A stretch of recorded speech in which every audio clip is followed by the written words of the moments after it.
Hello everyone, welcome to सिलेक्शनपुर। आज से हम एक नई सीरीज स्टार्ट कर रहे हैं, पॉलिटी की सीरीज। इसमें पहले हम जो भारत में राष्ट्रीय स्वतंत्रता आंदोलन हुआ था उसके संदर्भ में राजनीतिज्ञों ने क्या क्या कहा था, आज उसकी कुछ एमसीक्यू करेंगे। तो चलिए आइए करते हैं। ये सारे पीवाईक्यूज हैं।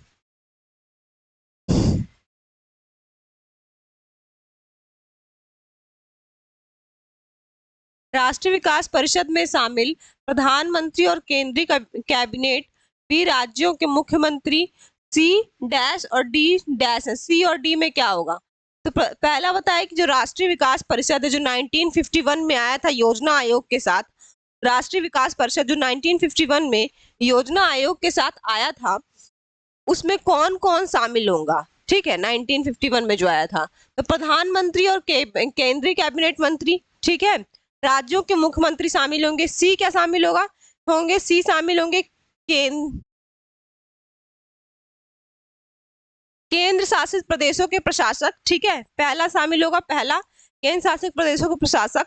और शामिल होगा नीति आयोग के सदस्य। पहले इसमें योजना आयोग के सदस्य शामिल होते थे, लेकिन फिर 2014 में जब नीति आयोग योजना आयोग को हटाकर लाया गया, तो फिर उसके बाद नीति आयोग के सदस्य शामिल होने लगे। तो 1 और 3 ऑप्शन होगा। ठीक है, 1 और 3 ऑप्शन होगा, ऑप्शन डी होगा। ठीक है, इसका गठन 6 अगस्त 1952 को किया गया था और राष्ट्र के सर्वांगीण विकास हेतु राष्ट्रीय संसाधन को मजबूत और समन्वित करना इसका उद्देश्य था। भारत में ब्रिटिश नौकरशाही के कानून में अपील करने से या गला फाड़ने से हमें कुछ नहीं मिलेगा। यह किसने कहा था?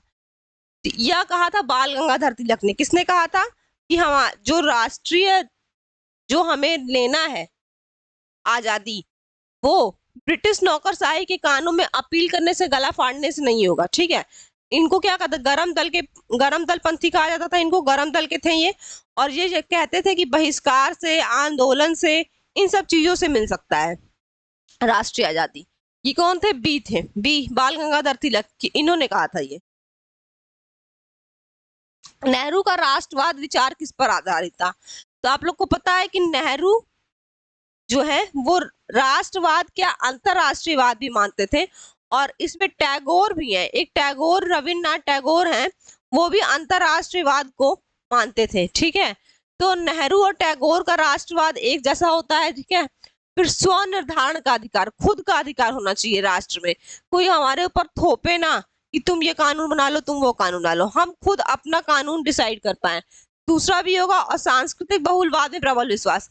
नेहरू का कहना था हमारे यहाँ विविध प्रकार की संस्कृतियां रहती हैं, तो इनको जो है अलग अलग बहुलवाद होना चाहिए। ठीक है, सांस्कृतिक बहुलवाद होना चाहिए, उसमें प्रबल विश्वास था। तो नेहरू का जो राष्ट्रवाद था वो क्या था? सेकंड, थर्ड और फोर्थ। ठीक है, कौन सा था? सेकंड, थर्ड और fourth. Option D, option D is correct answer. Okay, निम्नलिखित में से कौन सा कथन बाल गंगाधर तिलक के संबंध में सही है? उन्होंने भाषाई आधारित राज्य निर्माण की कल्पना की। बिल्कुल सही है। बाल गंगाधर तिलक ने क्या किया था? भाषाई आधारित राज्य निर्माण की कल्पना की थी। ठीक है, क्या किया था बाल गंगाधर तिलक ने? भाषाई आधारित राज्य निर्माण की कल्पना की थी। फिर अस्थिर राष्ट्रवादी और यथार्थवादी दोनों थे। जी है, वो अस्थिर राष्ट्रवादी और यथार्थवादी दोनों थे। उन्होंने सामाजिक सुधार तथा राजनीतिक स्वतंत्रता को वरीयता दी थी। जी हाँ, उन्होंने सामाजिक सुधार लाने को वरीयता दी थी, लेकिन उन्होंने कहा था कि जो सामाजिक सुधार है वो हम खुद लाएंगे, वो ब्रिटिश नहीं लाएंगे। ठीक है, ब्रिटिश को उसमें नहीं पढ़ना चाहिए हम लोगों के सामाजिक कार्यों में, हम खुद लाएंगे। और राजनीतिक स्वतंत्रता तो वो चाहते ही थे। तिलक के लिए राजनीतिक स्वतंत्रता अधिकारों को प्रत्यक्ष कार्यवाही और बाधाओं से प्राप्त किया था। बिल्कुल, तिलक कहते थे जो राजनीतिक स्वतंत्रता है और अधिकार हैं उनको प्रत्यक्ष कार्रवाई क्या थी तिलक के लिए? बहिष्कार थी, स्वदेशी अपनाओ थी। ठीक है, और ये सब जो है तिलक की वो प्रत्यक्ष कार्रवाई थी। ये तो चारों तिलक चाहते थे। ठीक है, तो क्या होगा? A B C D, option B is correct. निम्नलिखित को आरोही क्रम में व्यवस्थित करें। इसमें आरोही क्रम यानी सबसे पहले क्या हुआ था, उसके बाद क्या हुआ था। तो सबसे पहले क्या हुआ था? सबसे पहले हुआ था साबरमती आश्रम की स्थापना। ठीक है, फिर गांधी द्वारा चंपारण सत्याग्रह हुआ था, फिर हुआ था गांधी द्वारा असहयोग आंदोलन। ठीक है, फिर क्या हुआ था, सविनय अवज्ञा आंदोलन। तो ये ऐसे असेंडिंग ऑर्डर में है, 1915, 17, 20, 30।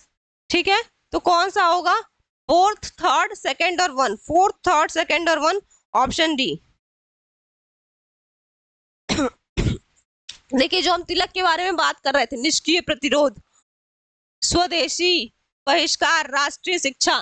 स्वदेशी का मतलब ये था कि विदेशी जो कपड़े पहन रहे हैं लोग, जो विदेशी तरह तरह की सामान वस्तुएं यूज कर रहे हैं लोग, उनका बहिष्कार किया जाए, उनको ना अपनाकर स्वदेशी जो खादी वस्त्र है या फिर जो भी स्वदेशी वस्तुएं हैं उनका इस्तेमाल किया जाए।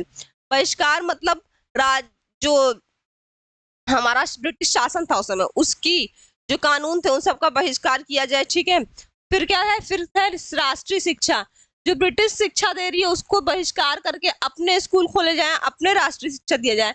और निष्क्रिय प्रतिरोध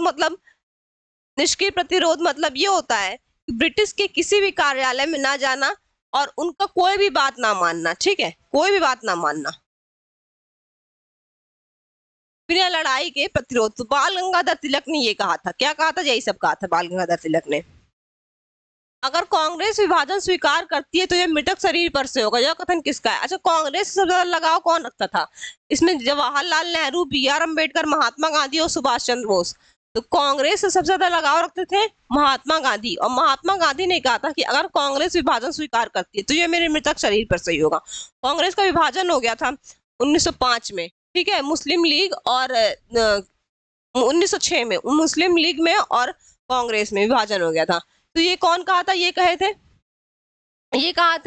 महात्मा Gandhi. Option C is correct, Mahatma Gandhi ने ये कहा था। इनमें से किसने 1951 में नेहरू मंत्रिमंडल से हिंदू कोड बिल को लेकर त्याग पत्र दिया। 1951 में नेहरू मंत्रिमंडल से हिंदू कोड बिल कौन लाया था, हिंदू कोड बिल लाए थे बी.आर. अम्बेडकर। बी.आर. अम्बेडकर जो है वो हिंदू कोड बिल लाए थे। बी.आर. अम्बेडकर हिंदू कोड बिल लाए थे और उन्होंने कहा, हिंदू कोड बिल में यह था कि जो पति हैं उनको एक से ज्यादा शादी नहीं करना है, जो महिलाएं हैं वो पिता की संपत्ति में बराबर का अधिकार रखती हैं, पुत्रियां पिता की संपत्ति में बराबर का अधिकार रखती हैं, और विधवा को फिर से विवाह करने की आजादी थी हिंदू कोड बिल में। लेकिन ये कुछ भी हिंदू कोड बिल पास नहीं हो पाया। और जब हिंदू कोड बिल पास नहीं हो पाया था तो क्या किया, उन्होंने, बी.आर. अम्बेडकर ने त्याग पत्र दे दिया। ठीक है, हिंदू कोड बिल जब पास नहीं हो पाया तो बी.आर. अम्बेडकर ने नेहरू मंत्रिमंडल से त्याग पत्र दिया। गांधी समझौता पर हस्ताक्षर करता। पूना समझौता क्या था, पूना समझौता जो है वो गांधी और अम्बेडकर के बीच हुआ था। वो एक ऐसा समझौता था जिसमें कहा गया था कि दलितों के लिए पृथक निर्वाचन व्यवस्था की मांग की गई थी अम्बेडकर द्वारा, लेकिन गांधी जी ने दलितों के लिए पृथक निर्वाचन व्यवस्था को समाप्त करते हुए हिंदुओं में ही एक पृथक व्यवस्था कर दी थी, पृथक सीटों की व्यवस्था कर दी थी विधानसभा में। और जो मुस्लिम निर्वाचन क्षेत्र था उसमें अलग दलित निर्वाचन क्षेत्र की व्यवस्था की गई थी। पूना समझौता में ये हुआ था, गांधी और अम्बेडकर मिले थे। ठीक है, देखिए पूना समझौता 24 सितंबर 1932 को अम्बेडकर और गांधी के मध्य हुआ था। ठीक है, दलित वर्ग के लिए पृथक निर्वाचन मंडल समाप्त कर दिया गया और व्यवस्थापिका में अछूतों के स्थान पर हिंदू वर्ग के अंदर ही वह सुरक्षित रखे गए। ठीक है, और उसके बाद प्रांतीय विधान मंडलों में दलित वर्गों के लिए 147 सीटें आवंटित की गई, जबकि सांप्रदायिक पंचायत में 71 सीटें थी। साथ ही यह भी वादा किया कि गैर मुस्लिमों निर्वाचन क्षेत्रों को आवंटित सीटों में से एक निश्चित प्रतिशत दलित वर्गों के लिए आरक्षित कर दिया जाएगा। ठीक है,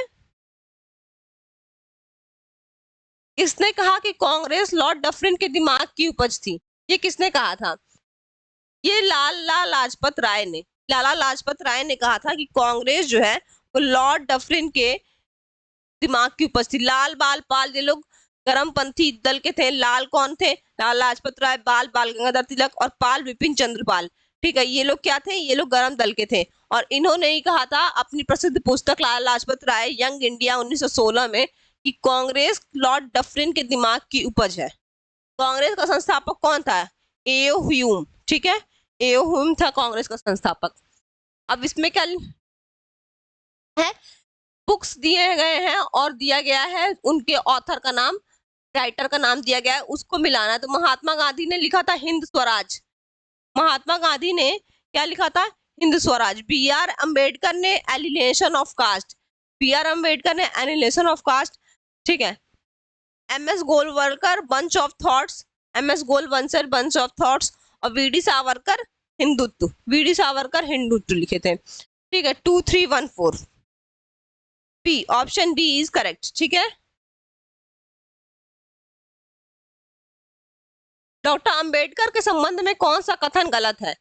तो डॉक्टर, इसमें बताना है कौन सा कथन गलत है डॉक्टर अंबेडकर के संबंध में। डॉक्टर अंबेडकर को आधुनिक भारत का मनु कहा जाता है। हाँ, डॉक्टर अंबेडकर को आधुनिक भारत का मनु कहा जाता है क्योंकि इन्होंने मनु संहिता को जला दिया था, मनु संहिता को जला दिया था, और कहा था कि मनु संहिता से हिंदुओं में अलग अलग भावना पैदा हो गई है, दलित वर्ग को एकदम नीचा दिखाया जाता है। तो उन्होंने दलित वर्ग के उत्थान का काम किया, इसीलिए आधुनिक भारत का मनु डॉक्टर अंबेडकर को कहा जाता है। उन्होंने कांग्रेस और गांधी के लिए, गांधी ने अछूतों के लिए क्या किया, हाँ ये बुक लिखी थी, कांग्रेस और गांधी ने अछूतों के लिए क्या किया, ठीक है। और ज्ञान गंगा की वसीम थाती ही लगते हैं, उन्होंने ज्ञान को, उनको क्या कहते हैं, ज्ञान की उपाधि दी गई थी कि वो ज्ञान उन्हें, उनके पास बहुत ज्यादा है। संवैधानिक साधनों में उनकी कोई रुचि नहीं थी, गलत। संवैधानिक साधनों में उनकी रुचि थी, उन्होंने प्रारूप तैयार किया था संविधान का।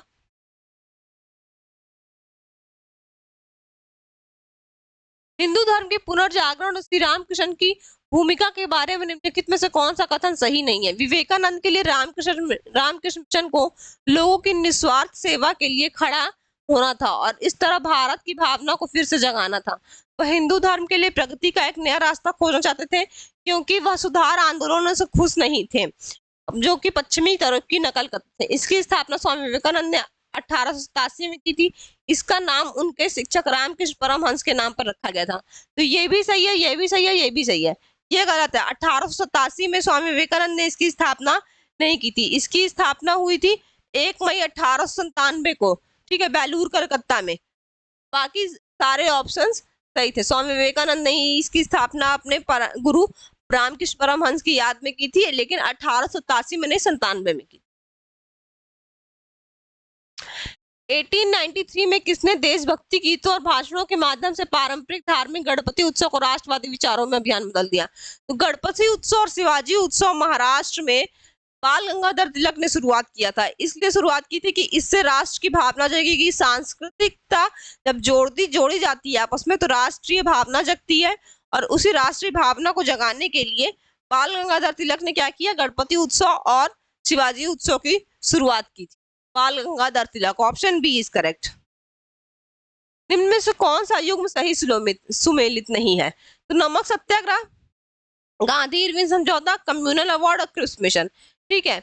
तो यहाँ पे कम्युनल अवार्ड, कम्युनल अवार्ड 1932 में नहीं आया था, ये गलत है, नहीं गलत, सॉरी मैंने गलत बता दिया। गांधी इरविन समझौता, गांधी इरविन समझौता जो है वो 1931 में हुआ था, ना कि 1930 में। 1931 में हुआ ना कि 1930 में, ठीक है। तो यहाँ पे बी गलत है, सही सुमेलित कहिए बी। द्वितीय गोलमेज सम्मेलन में कांग्रेस की भागीदारी निश्चित करने के लिए वायसराय लॉर्ड इरविन ने महात्मा गांधी से 5 मार्च 1931 को एक समझौता किया, जिसमें तय हुआ कि हिंसा के आरोपियों को छेड़कर शेष सभी राजनीतिक बंदियों को रिहा कर दिएगा। और इसीलिए भगत सिंह लोगों को रिहा नहीं किया गया था, क्योंकि उनको माना था कि वो लोग हिंसा के आरोपी, जो वो लोग बम फेंके थे, तो ठीक है, और मारे भी थे, गोली मारे थे। भारतीयों को समुद्र के किनारे नमक बनाने का अधिकार दिया जाएगा, ठीक है। ये जो है वो 1931 में गांधी इरविन समझौता में तय हुआ था। निम्नलिखित में से किसने जाति को इस प्रकार पुनर्भाषित किया? निम्नलिखित में से किसने जाति को इस प्रकार पुनर्भाषित किया कि यह केवल जन्म से ही निर्धारित ना हो? ठीक है, तो केशव चंद्र सेन एक बहुत ही हिंदू धर्म के समर्थक थे, ये एकदम जातिवाद मानते थे। सुरेंद्र नाथ बनर्जी भी, और लेकिन दयानंद सरस्वती ने एक आर्य समाज की स्थापना की और कहा, विभिन्न सुधारों को अपनाया, और उन्होंने जाति को इस तरह पुनर्भाषित किया कि वे केवल जन्म से ही निर्धारित ना हो, ठीक है। स्वामी जी जन्म पर आधारित जाति व्यवस्था के विरोधी थे। उनका मानना था किसी व्यक्ति को जन्म के आधार पर समाज में उच्च स्थान नहीं मिलना चाहिए, कर्म के आधार पर मिलना चाहिए। इसीलिए उन्होंने आर्य समाज की स्थापना की थी। निम्नलिखित में से कौन भारत में ब्रिटिश शासन के लाभों में से एक नहीं है? पूरे भारत को एक प्रशासनिक छत्र के नीचे लाना, रेलवे लाइन बिछाना, रेलवे लाइन बिछाना, सामाजिक सुधारों को प्रोत्साहित करना, ब्रिटिश सरकार के तहत नौकरियों को प्रोत्साहित करना। तो इसमें क्या पूछ रहा है? ब्रिटिश शासन के लाभों के लिए, मतलब जो ब्रिटिश शासन था उनके लाभ में क्या होना चाहिए। तो पूरे भारत को एक प्रशासनिक क्षेत्र के नीचे लाना, ये उनके लिए सही था, उनको गवर्निंग बॉडी अच्छे से गवर्न कर पाएंगे वो, ठीक है, ये सही था उनके लिए। फिर रेलवे को लाइन बिछाना, रेलवे लाइन बिछाना भी उनके लाभ था, क्योंकि वो यहाँ से कच्चे माल को ले जाते थे, वहां से बने हुए माल को ले आते थे, तो रेलवे लाइन उनके लिए सही थी। सामाजिक सुधारों को प्रोत्साहित करना, हाँ, उनके लाभ के लिए सही था, क्योंकि अगर सामाजिक सुधार है तभी वो अच्छे से अपनी थ्योरी, जो अपने कानून थे, उसको इम्प्लीमेंट कर पाते। फिर क्या था? ब्रिटिश सरकार के तहत नौकरियों को प्रोत्साहित करना, ये नहीं कर, ये ब्रिटिश शासन के लिए लाभ का नहीं था। क्यों नहीं था? क्योंकि अधिक व्यय होता, ठीक है, पैसा अधिक लगता, पैसा कहाँ से आता? पैसा तो हम ही लोग से लूट रहे थे वो लोग, तो इसीलिए ब्रिटिश सरकार के तहत नौकरियों को प्रोत्साहित करना ये सही नहीं लगा। 2012 भारतीय प्रजातंत्र के इतिहास में परिभाषित करने वाले वर्ष के रूप में जाना जाएगा। यह एक ऐसा वर्ष था जिसमें नागरिक मुख्य केंद्र में आया था, उन्होंने पहले से चल रही मूक बहुमत के मिथक को तोड़ दिया। 2011-12 में क्या हो रहा था? 2011-12 में अन्ना हजारे का जन आंदोलन हो रहा था, जिसमें अरविंद केजरीवाल भी काफी बढ़ चढ़कर हिस्सा लिए थे, और उसी के बाद अरविंद केजरीवाल दिल्ली के सीएम बने। शीला दीक्षित के खिलाफ इन लोगों ने, और पूरे केंद्र सरकार के खिलाफ इन लोगों ने बहुत बड़ा आंदोलन किया था कि लोकपाल लाने के लिए, और लोकपाल उसके बाद आया, लोकपाल विधेयक को लाने के लिए, ठीक है। इसी के पे एक विनोद राय हैं, उन्होंने यही कहा था कि 2012 भारतीय प्रजातंत्र के साथ प्रयास करने वाले वर्ष के रूप में जाना जाना चाहिए, जिसमें नागरिक मुख्य केंद्र में आए जन आंदोलन करने से। यह मेरे लिए बड़ी चिंता है कि इस देश में सबसे पहले प्रशासनिक सदाचार, दूसरी दक्षता और तीसरे क्रम में अर्थव्यवस्था हो, तो इस वातावरण में हम एक ज्यादा सुखी समाज का निर्माण कर सकेंगे। यह किसका कथन है? तो हमारे जो उपराष्ट्रपति थे, पहले उपराष्ट्रपति डॉक्टर एस राधाकृष्णन, उन्होंने ये कथन कहा था, उन्होंने ये कथन कहा था। आल पार्टी कॉन्फ्रेंस, आल पार्टी कॉन्फ्रेंस की अध्यक्षता 1928 में किसने की थी? इसमें डॉक्टर एम ए अंसारी जो है, और ऑल होगा यहाँ पे, ऑल पार्टी कॉन्फ्रेंस की अध्यक्षता की थी। ऑल पार्टी कॉन्फ्रेंस की अध्यक्षता 1928 में डॉक्टर एम ए अंसारी ने की। इस कॉन्फ्रेंस में मिलकर सभी दलों ने लखनऊ में 28 से 31 अगस्त 1928 तक अपनी बैठक की और भारत के लिए डोमिनियन स्टेट की सिफारिश की। डोमिनियन स्टेट्स क्या होता है? डोमिनियन स्टेट वे होता है कि आपके जो राष्ट्र के अध्यक्ष रहेंगे, जो मुख्य रहेंगे, उनकी सहमति, उनका, अगर वो निर्वाचित होंगे या फिर उनको मनोनीत किया जाएगा, ठीक है। कौन करेगा? जो आपका राष्ट्र चला रहा होगा, डोमिनियन स्टेट चला रहा होगा। मान लो अगर हम लोग डोमिनियन स्टेट बना लेते, तो हमारा जो राष्ट्रपति रहता वो निर्वाचित ना होकर मनोनीत होता, और कौन मनोनीत करता उसको? ब्रिटिश सरकार, ठीक है, ब्रिटिश सरकार मनोनीत करती। मतलब हम लोग मान लेते हैं, लेकिन ठप्पा जो है, जो स्टैंप लगता है, वो ब्रिटिश सरकार का लगता, ठीक है। आज ऑस्ट्रेलिया एक डोमिनियन स्टेट ही है। आज तक वहां पे जो उसका मुख्य है राज्य का, वो उसका मनोनयन होता है, और कौन करता है? ब्रिटिश सरकार करती है। भारतीय राष्ट्रीय कांग्रेस के प्रथम अधिवेशन की अध्यक्षता किसने की थी? तो डब्ल्यू सी बनर्जी ने भारतीय राष्ट्रीय कांग्रेस के प्रथम अधिवेशन की अध्यक्षता की थी। 28 दिसंबर 1885 में मुंबई के गोकुलदास तेजपाल संस्कृत महाविद्यालय में आयोजित हुआ। कांग्रेस के प्रथम अधिवेशन में 72 प्रतिनिधि थे। उस समय गवर्नर जनरल लॉर्ड डफरिन थे, ठीक है। भारतीय उपमहाद्वीप में आधुनिकता द्वारा पारंपरिक सामाजिक ढांचे के समक्ष चुनौतियों के सामने खड़ा होने वाला पहला व्यक्ति कौन था?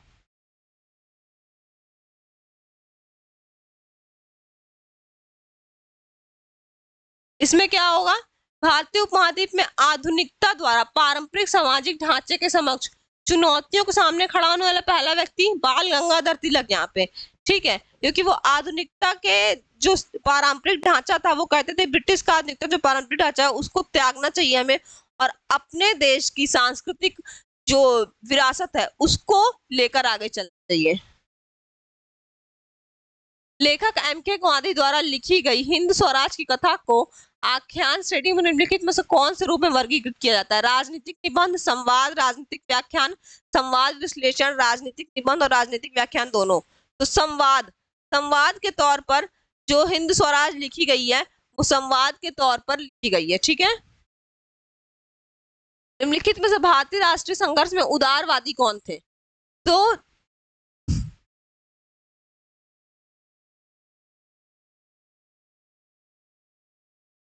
जैसे बाल गंगाधर तिलक तो धर्मपंथी थे। ठीक है।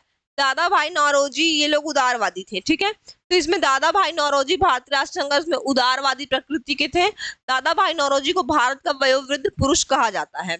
दादा भाई नौरोजी ने भारत में विश्वविद्यालय की स्थापना के पूर्व के दिनों में एलम्फिन इंस्टीट्यूट में शिक्षा पाई, जहाँ के मेधावी छात्र। दादा भाई नौरोजी पहले व्यक्ति थे जो लॉर्ड सभा के मेंबर बने थे। ठीक है। ब्रिटेन में। थॉट्स ऑन पाकिस्तान पुस्तक किसने लिखी थी? तो थॉट्स ऑन पाकिस्तान पुस्तक डॉक्टर B.R. अम्बेडकर ने लिखी थी। किसने लिखी थी? B.R. अम्बेडकर ने।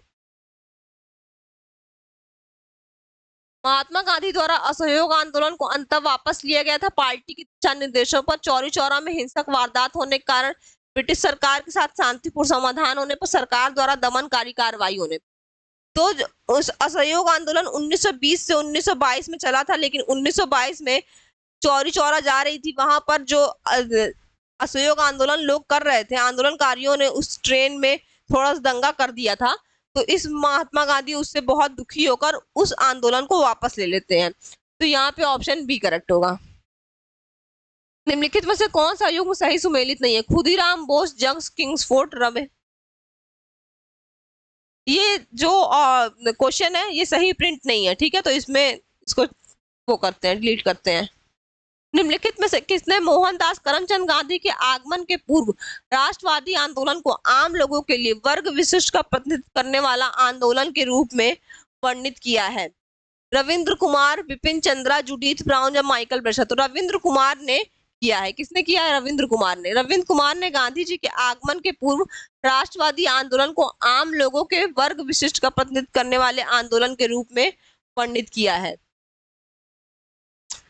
अब दो कथन है, इसमें कथन और कारण लगाना है। गांधी जी के अनुसार प्रबुद्ध अराजकता का तात्पर्य उस समाज से है जो राज्य के निग्रह बल के बिना कार्य करता है, व्यक्तियों के अपने ऊपर पूर्ण नियंत्रण होता है। ये दोनों सही है। ठीक है। दोनों सही है और RA की सही व्याख्या करता है। तो ऑप्शन डी इज करेक्ट। ठीक है। अंबेडकर की निम्नलिखित रचनाओं को उनके प्रकाशित होने के क्रम में लगाइए। तो अंबेडकर जो है सबसे पहले लिखे थे the annihilation of the caste. ठीक है। और उसके बाद सबसे लास्ट में द बुद्ध एंड हिज धर्म। तो ये डी ऑप्शन सही होगा। Third, second, 1 and 4। ठीक है। तो एनिहिलेशन ऑफ कास्ट 1936 में, हु वर सुधराज 1946 में, द अनटचेबल्स 1948 में और द बुद्ध एंड हिज धर्म 1956 में। यदि ह्यूम और दूसरे इंग्लिश उदारवादी कांग्रेस का एक सेफ्टी वॉल्व के रूप में इस्तेमाल करने की उम्मीद करते थे, तो कांग्रेस नेतागण ह्यूम का एक लाइटनिंग कंडक्टर के रूप में इस्तेमाल करने की उम्मीद करते थे। ये किसका कथन है? ये कथन है विपिन चंद्रपाल का। ठीक है। विपिन चंद्रपाल का कथन है और प्रसिद्ध भारतीय इतिहासकार विपिन चंद्र का कथन है ये। ठीक है। और इसकी संकल्पना विपिन चंद्र अपनी पुस्तक भारतीय राष्ट्रीय आंदोलन में की थी। लाल बाल पाल को क्या कहा था? गरम दल के पंथी कहा था। तिलक को भारतीय शांति की संज्ञा किसने दी थी? तिलक को भारतीय शांति की संज्ञा वैलेंटाइन चिरोल ने दी थी। किसने दी थी? वैलेंटाइन चिरोल ने दी थी। ठीक है। निम्नलिखित में से किस पुस्तक के लेखक बाल गंगाधर तिलक है? The Arctic home of Vedas, Gita Rahasya, the Orion of सभी। तो इस तीनों पुस्तक को किसने लिखा है? बाल गंगाधर तिलक ने। बाल गंगाधर तिलक ने इन तीनों पुस्तक को लिखा है। द ओरियन 1893 में, आर्किटिक होम ऑफ वेदास 1903 में, गीता रहस्य 1915 में। ठीक है। तो आज जो है आज की जो हमारी पॉलिटी की सीरीज वो यहीं पर खत्म होती है। भारतीय स्वतंत्रता आंदोलन के से संबंधित कम से कम हम लोग 185 क्वेश्चन तक करेंगे। उसके बाद संवैधानिक विकास से शुरू करेंगे। ठीक है। तो होप है कि आप लोगों को अच्छा लगा हो ये सेशन। अच्छा लगा हो तो लाइक कीजिएगा और चैनल को सब्सक्राइब कीजिएगा। Thank you.